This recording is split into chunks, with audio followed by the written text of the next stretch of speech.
மயான கோயில்னு அழைக்கப்படுற இந்த கோயிலுக்கு மறுபிறவி இல்லாதவங்க மட்டும்தான் வர முடியும்னு சொன்னா நம்புவீங்களா? அட ஆமாங்க, இந்த கோயில்ல இருக்க மூலவர் பேரு ஞான பரமேஸ்வரர், அம்பாள் பேரு ஞானாம்பிகை.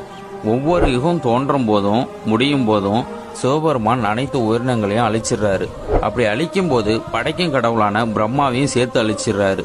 திரும்ப பிரம்மாவுக்கு உயிர் கொடுத்து படைப்பாற்றல் மற்றும் ஞானத்தையும் வழங்கிய ஸ்தலம் மயான ஸ்தலம்னு அழைக்கப்படுது.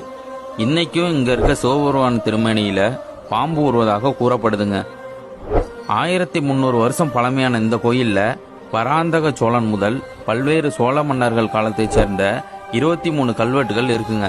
இங்க திருஞான சம்பந்தருக்கு தனி சன்னதி இருக்குங்க.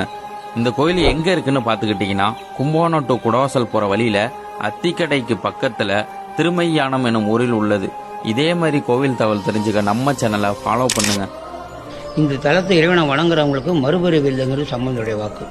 4 வேதங்களாலும் பூஜிக்கப்பட்டது. சாம வேதம், அதர்வண வேதம், ருக்வேதம், யஜுர்வேதம் ஆக 4 வேதங்களாலும் பூஜிக்கப்பட்டது.